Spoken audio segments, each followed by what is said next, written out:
क्या आपने कभी छोटे छोटे कीड़ों को गोबर के ढेर के आसपास घूमते देखा है? शायद आपने ध्यान न दिया हो, लेकिन ये छोटे योद्धा, जिन्हें हम डंग बीटल्स कहते हैं, हमारी धरती को साफ और स्वस्थ रखने में एक बहुत बड़ा योगदान देते हैं। चलिए, आज हम इन अनसुने नायकों की अद्भुत दुनिया में चलते हैं। डंग बीटल्स, जिन्हें हिंदी में गोबर भृंग भी कहते हैं, छोटे मगर अत्यंत महत्वपूर्ण कीड़े होते हैं। ये मुख्य रूप से गोबर, सड़ते पौधों और अन्य जैविक कचरे को खाते और उपयोग करते हैं।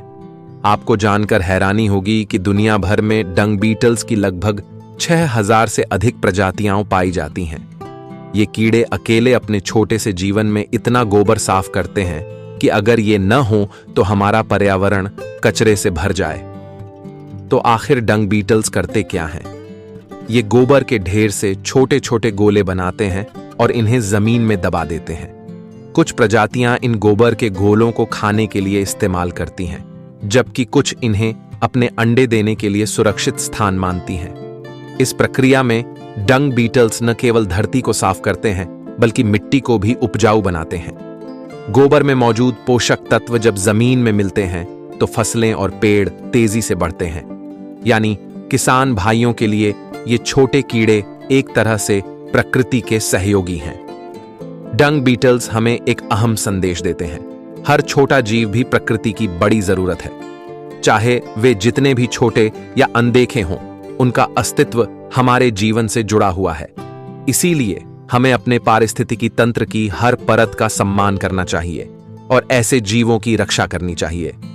तो अगली बार जब आप किसी डंग बीटल को काम करते देखें तो उसे अनदेखा मत करिए। याद रखिए, ये छोटे योद्धा बिना किसी इनाम की उम्मीद के हमारी धरती को हर दिन बेहतर बना रहे हैं। प्रकृति के इन नायकों को सलाम। सोचिए, ऑस्ट्रेलिया जैसे देशों में एक समय पर जब डंग बीटल्स की कुछ प्रजातियां खत्म होने लगीं, तो वहां के किसानों को बड़ी समस्याओं का सामना करना पड़ा। खेतों में गोबर के ढेर बढ़ने लगे, मक्खियां और दूसरे हानिकारक कीड़े तेजी से फैलने लगे। इससे न केवल फसलें खराब हुईं, बल्कि जानवरों और इंसानों में भी बीमारियों का खतरा बढ़ गया।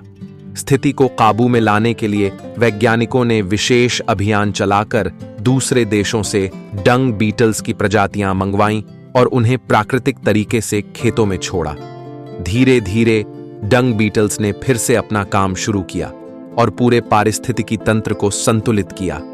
यानी एक छोटा सा कीड़ा, जिसकी ओर हम आमतौर पर ध्यान भी नहीं देते, धरती के स्वास्थ्य का एक सच्चा प्रहरी है।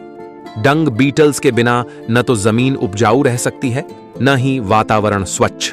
वे जैविक अपशिष्टों को प्राकृतिक खाद में बदलते हैं, मिट्टी को हवादार बनाते हैं और कार्बन चक्र को बनाए रखने में भी मदद करते हैं।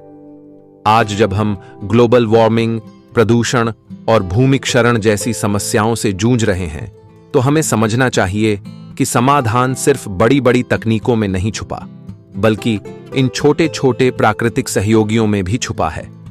जितना हम प्रकृति के संतुलन का ध्यान रखेंगे, उतना ही हमारा भविष्य सुरक्षित रहेगा। तो आइए हम वादा करें, प्रकृति के हर छोटे जीव का सम्मान करेंगे, क्योंकि एक डंग बीटल भी धरती को बचाने का नायक है। और जब धरती सुरक्षित रहेगी, तभी हमारा जीवन भी सुंदर और स्वस्थ रहेगा।